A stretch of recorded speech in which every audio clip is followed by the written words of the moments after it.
Welcome to the Education in Isolation podcast with me, Angela Connell, where we will explore the challenges of businesses moving from a face-to-face training mode to an online training environment. Many businesses have been caught off guard by the COVID-19 pandemic, but the situation is proving to be a catalyst for new possibilities and opportunities for the training industry. Let me and my guests help you make the most of these opportunities and to navigate the transition so that you and your organisation come out stronger and more resilient than when you went in. Education is the answer and you are the leader. Hi and welcome to Education in Isolation. Today I'm interviewing Marc Ratcliffe, who owns MRWED, which is a big training organisation that delivers specifically for trainers and assessors. Hi Marc, how are you? I'm good, Angela, and yourself? Good, doing well, being very busy. So who are you, Marc, and what do you do?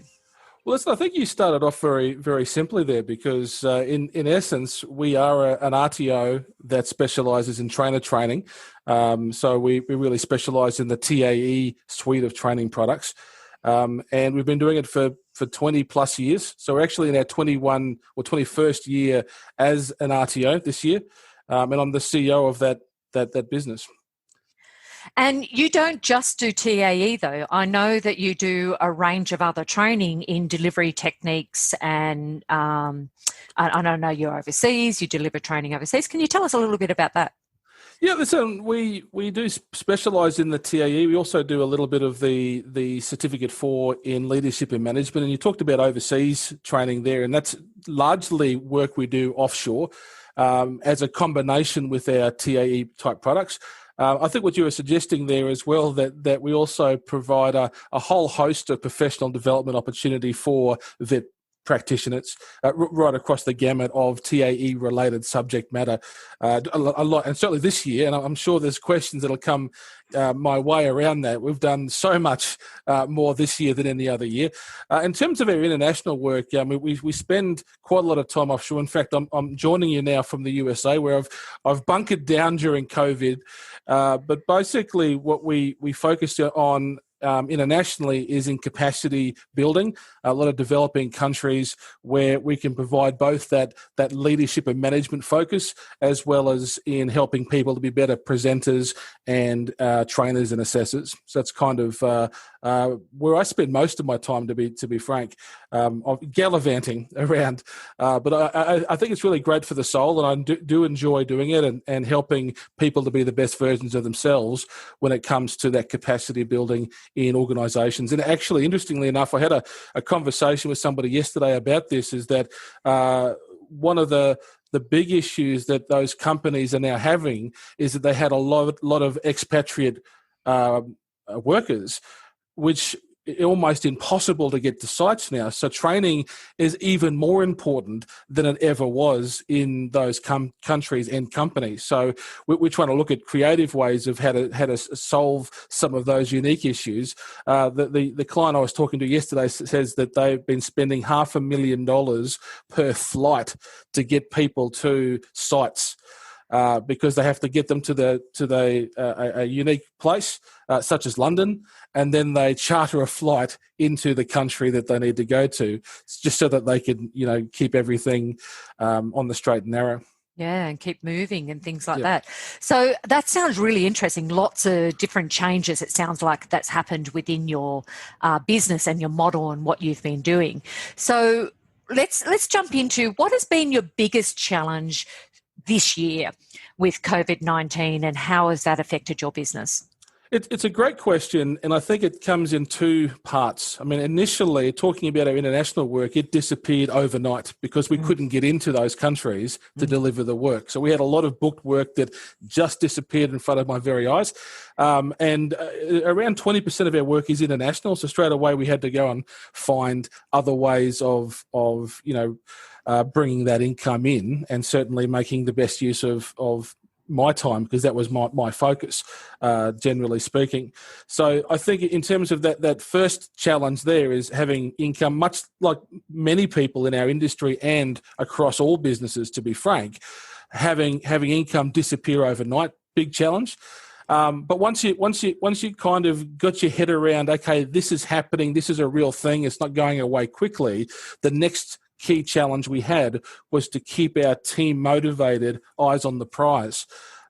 Because there's a lot of anxiety and uncertainty, not only from within our staff, but from our clients too, who are calling them and contacting them and feeling like, this is something that they didn't expect, and how are they going to handle this? And many people found themselves out of work or stood down or furloughed, as they call it here in the US, and that means that may impact their ability to do their course, particularly something like the TAE, where there's supervision required in so much of it.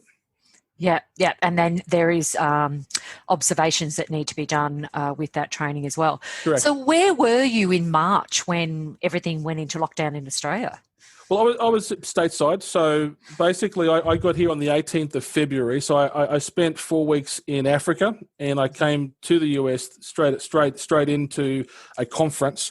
So I spoke at Training Magazine's training conference in Orlando, and so that was that's the end of February, and then things started to go bad thereafter. So we made the choice to stay. Now, my wife, she works at a university here in the US, so we have a home here. So it's not like I've been holed up in a hotel or something like that.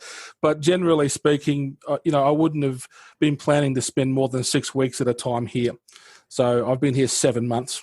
And so 7 months. You also have a business here in Queensland, in Australia. So how have you been managing that as well, like working from home, and then you've got team members in Australia? What have you been doing? How have you overcome that? The good news for us is that 3 years ago, we made the decision to go remote as a business. So we closed our head office, and all of our staff were working in a remote capacity. So when COVID hit and people were working from home, well, they were already working from home. So there was quite a seamless transition there. The bigger issue is just how much further I had to communicate with the group. Because, as I mentioned earlier, we had the anxiety and the uncertainty, and certainly there were some mixed messages, I think, coming out of government. And no disrespect, by the way, I think our government's done an amazing job in providing access to funding and grants and so forth at all levels, by the way. But at that time, we didn't know any of that was coming, and I think that people were naturally unsure what was the next step was going to be. So I found myself needing to communicate more than I ever have, and I would be giving weekly updates to the team, and sort of a motivational in nature, and using themes and all sorts of ways to be creative and uplifting, variation on a theme each week to sort of let them know, well, this is what's happening, this is what we know right now, this is what we don't know, but we'll let you know as soon as something changes. And I think from my perspective, as a business owner, it reminded me of how important communication is. I know we teach this, Angela. We know this. We know that communication is the lifeblood of any organisation. But in these difficult times, when information isn't presented to staff, they fill in the gaps, and often those gaps are with the view of uncertainty and anxiety. So from that perspective, I needed that, and I was spending so much time crafting these messages. And I'm thinking, wow, this is my job now. But it was such a critical job. It was so important, and the feedback from the team, by and large, was that they appreciated that. They looked forward to that Friday message from me, because they had a sense of where I was thinking, and if I was upbeat and uplifted, and I could be very detailed about, this is our strategy, this is what we're doing, this is what's happening, then they felt confident that, yep, their jobs are okay, and we could move on with confidence. Of course, if they're worrying about their job, they may not have their full focus on the client, and it becomes a self-fulfilling prophecy. If we're not providing great service, people go elsewhere, and then we don't have the customers, and then jobs are at risk. Sort of like it's a circle. Yeah, catch-22. Yeah. So how many team members have you got, and where are they placed? Well, I'll answer the question in two ways, because at the time we had 20, and we have had a few folks that have chosen, and I say chosen quite specifically, is they were unsure about the future, so they've chosen to go into other positions where they felt like there was greater security. So at that stage, we have 3 people who have left, and that happened after June. So we kept everyone together through that entire period until the end of June, and then a few folks during that sort of July period, July, August, made the decision to look elsewhere and find something which they felt was going to give them that sustainability. Yeah. So 17 is the answer. So 17 now, and where are they all located? Are they around the world? Yeah, I mean, apart from me, everyone else is based in Australia. So we have most of our team in Queensland, which makes a lot of sense because we're a Queensland-based business, but we have trainers in New South Wales and Victoria currently. We used to also have some folks in South Australia, but they were among the guys that moved on. Yeah, who weren't as restricted as most of the rest of Australia. Yeah. Yep. So you would have had strategies at the beginning of the year, like most companies did. I know we had a whole set of strategies, but then that had to change. It was constantly changing. We were doing, 3 monthly quarters, quarters, and then everything was just like week to week. It was. How did you go with that? What were your plans this year, and did you actually follow through with your original goals at the start of the year, or have they changed? What happened? Yeah, it was a strange year. I think most people would suggest that, although there's certainly some industries obviously that have benefited. If you were in the mask manufacturing space, you'd be loving this period right now. But we had to put our stuff on pause. Clearly, our international work dried up, as we've mentioned already. So we needed to find other income streams. We focused our attention on PD, even though that was an arm of our business. It made the most sense for me, particularly given my distance from the rest of the team. I could be developing and running webinars and webcasts and whatnot. So I've done so much. It's been a Zoomathon. And I made the mistake early on in my head. I don't know if you remember the song from Aretha Franklin, Who's Zooming Who? And every time I jump on, it's in my head. I earwigged myself with Who's Zooming Who. I won't sing it for you. Your listeners don't need that. But I guess what I'm saying is that we had so many of these sessions that that's the biggest difference for me. I don't think I've had so many webinars in such close proximity. I mean, every other week, and in some months I'm doing 15, 20 webinars, which compared to before I might have run 30 in a year, and now I'm running almost the same in sort of 2-month periods. And so you said that now you're doing a lot more Zooms, as a lot of other people were doing as well. What was your model before? You were travelling around a bit around Australia, I know that as well. Yeah, so for me personally versus the business, and I need to separate them because my life is quite different to the rest of the company, just given the choice that we have for our family life. So I predominantly, the last 3 years, have been mostly working overseas in one way or another.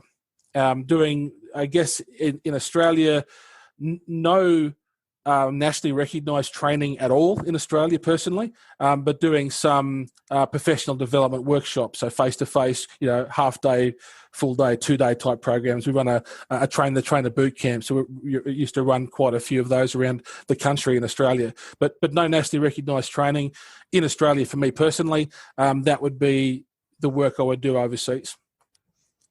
And now, so that's what you did, but your team members were travelling around Australia and delivering like 1-week workshops and things like that? Was that? Well, I mean, the majority of our business really is still in nationally recognised training, either at the Cert 4 or the diploma level. So our folks who were delivering the face-to-face stuff, who still have an online presence as well, but who are doing the face-to-face work, would be travelling around the country doing that for both our public courses. We've got our own centres in Brisbane, Sydney, Melbourne and Adelaide, and then for custom courses as on-site clients for other locations. And so what are they doing now? Well, it's a great question. When I think one of the words I saw you put out nice and early was the pivot. So the pivot came early for us because we closed our centres late February. So we wanted to make sure that we were putting our students and our staff first. So once it started to look bad, we closed early. So within a few weeks, we were then rescheduling our face-to-face as a live facilitator-led Zoom session. And in those early days, only around 40% of our students actually took that up. And they just rescheduled to later dates in the year. And some of those folks have come back, like in places like Sydney, which is open again, they can come and do that. Whereas, as we know, Melbourne, not so much. So, we've seen a greater uptake in that live facilitator-led approach since the options, I guess, to go face-to-face. I think a lot of people thought this would be over in a few months and then would be able to go back and do the training. The upside for us, I think, moving forward is that I really believe there's a great tool in these live facilitator-led sessions, and we'll continue to do them as a support even when the options to go back to a classroom come back.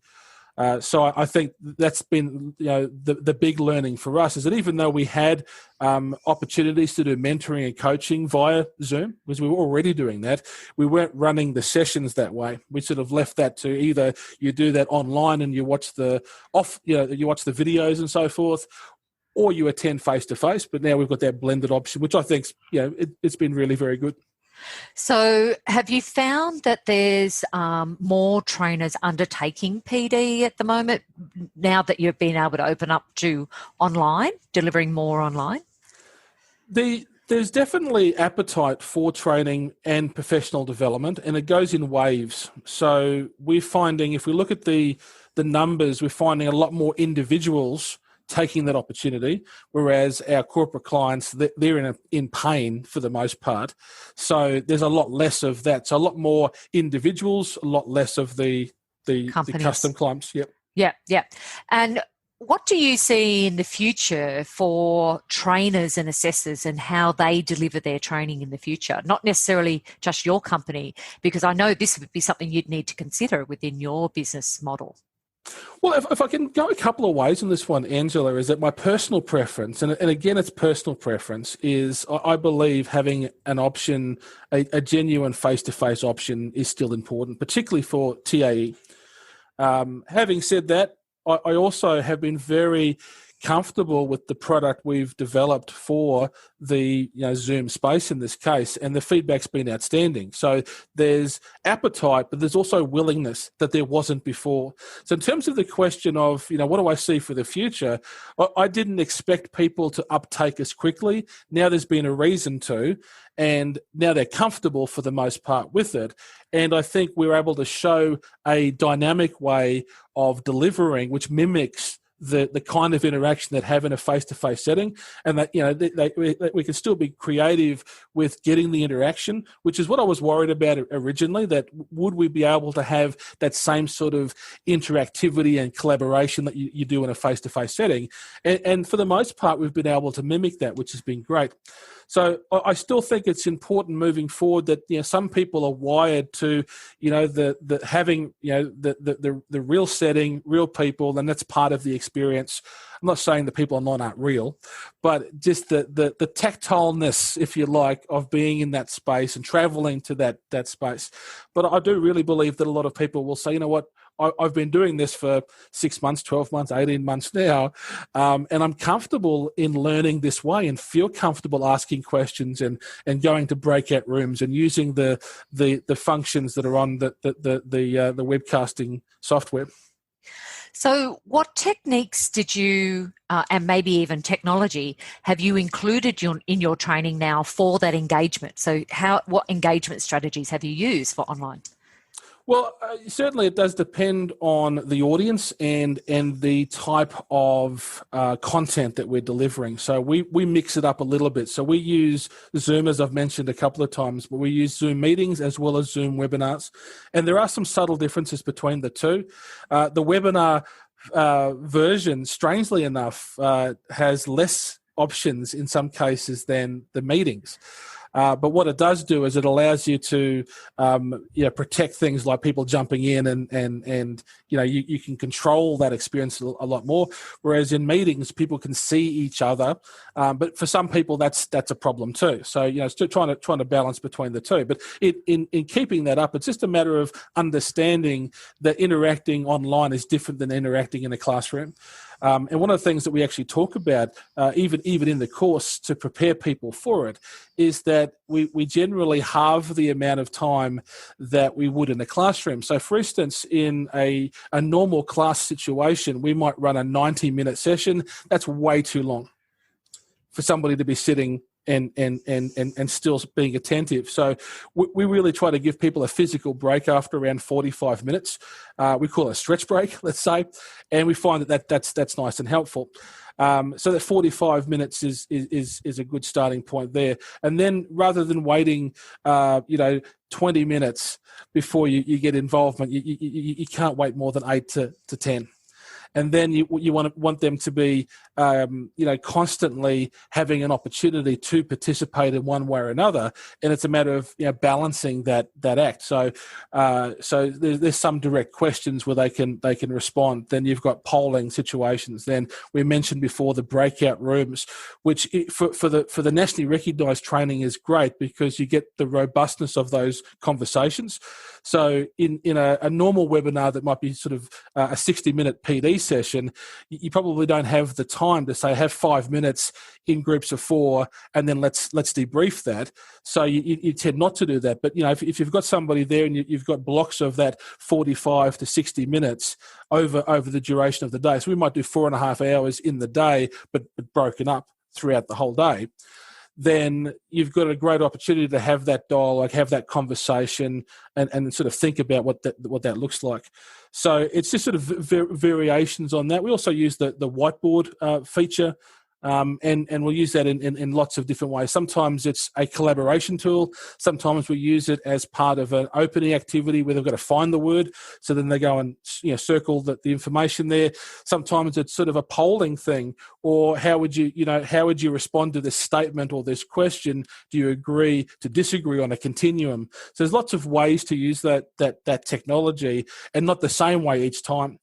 Even the questions that you ask in the chat box, you can either ask it as a discussion question, or you can simply say, let me know T or F, which works for you. Let's get our quick things going. Sometimes we'll do what we call as a one-word whip.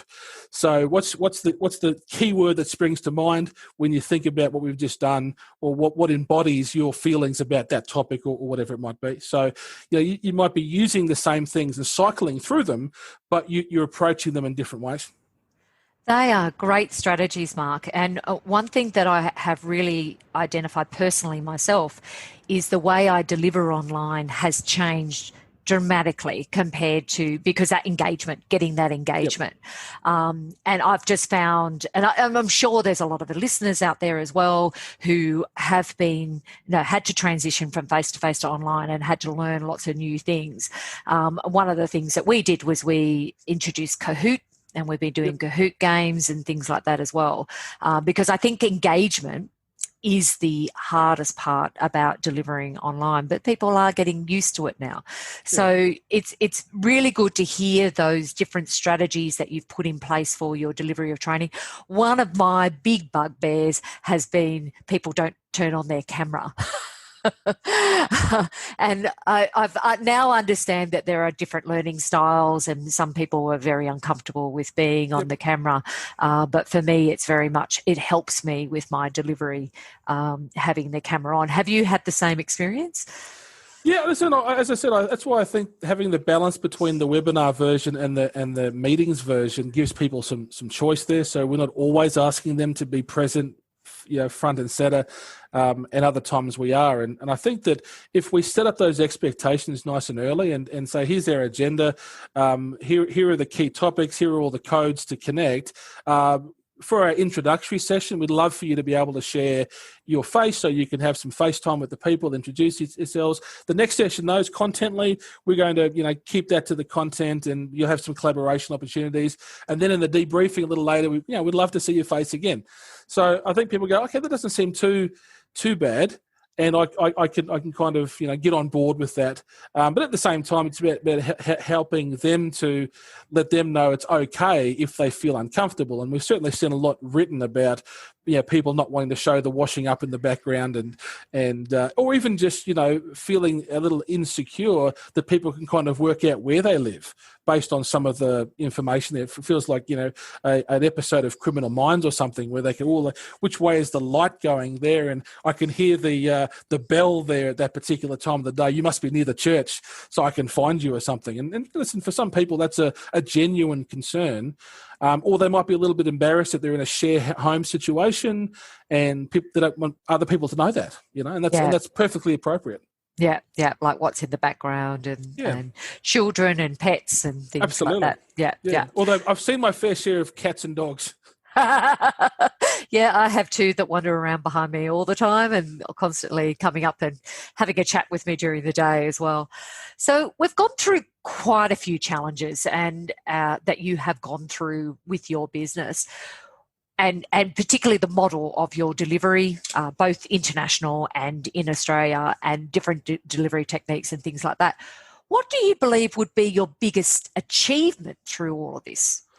I think the biggest achievements are people. They've done an incredible job. They really have. And how they've supported each other has been a real eye-opener for the team. And a lot of that, we've invested in core values. And, when times are good, we've been generous. And when times are tough, people go, you know what, they've looked after us. It's now time for us to look after them. And they really have done a fantastic job. So in that way, I think the service standard has remained. And that was so important to me that yes, you could have, put people onto lower hours and so to speak early. And a lot of people did. And listen, I'm not criticizing that because every business is unique, but we didn't do that until I guess we were forced to in the end. When you've got more people than income coming in, something's got to give. But it was important for me to maintain those service standards because for the most part, those students who've already paid, they're at the back end of their qualifications. They've already paid for it, so they deserve the same level of service as anybody else. And then for new people, they need to get the good stuff as well, so that they go, okay, this is what we've paid for as well, and that positive word of mouth goes around.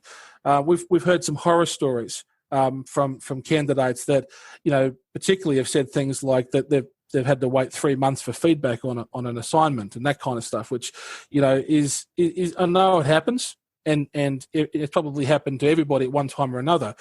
But, it's hard for you to progress when you're not getting regular, meaningful, ongoing feedback. So that would be us too if we didn't keep our team. So keeping our team together, keeping them positive, in my view, has been our biggest achievement. So you implemented the strategy of your weekly catch up with the team. Was that live or was that recorded? Well, there was two. There was the stuff that I did, which was my weekly.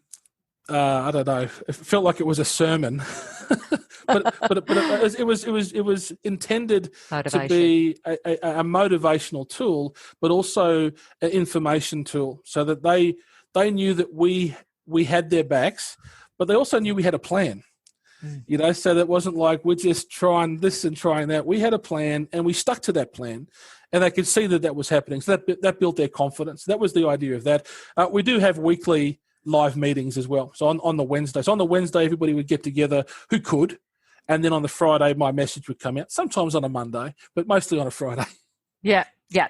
And were you already doing those weekly catch-ups on a Wednesday previously? We were doing that because given our move to remote three years ago, we saw that social dimension being such an important thing, just to be able to catch up. But we moved towards the FaceTime stuff. Before we used to do it as a conference call, and then we moved to a Zoom call. Yeah. So you had more of that face-to-face interaction. Correct.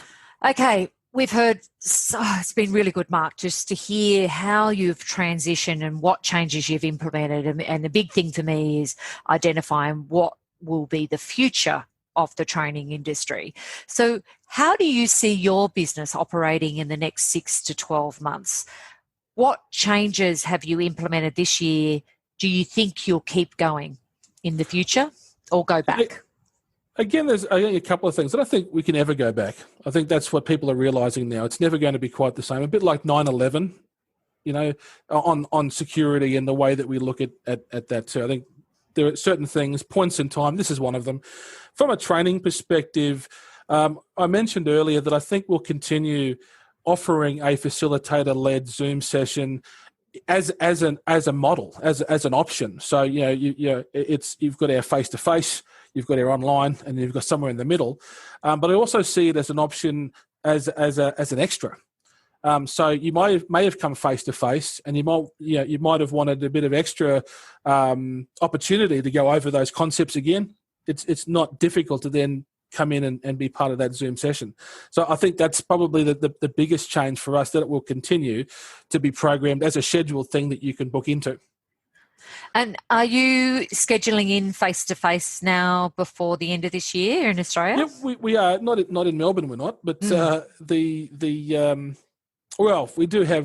keep pushing Melbourne back. Yeah. based on advice that we get from the government there. Sydney's back, Adelaide's back, Brisbane's back. Interestingly enough, the biggest challenge we've had in terms of our landlords has been in Melbourne.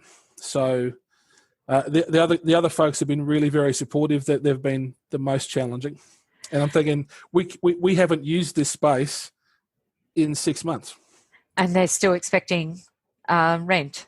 Right, mm-hmm. Right, yeah. So it makes it difficult because it would challenge you on whether you would want to keep that going and whether you change. Yeah, and that's definitely something we've talked about as a group, and I guess that's a dialogue to continue to have and to see whether it's a risk for us to be leasing or should we go to a piecemeal type approach.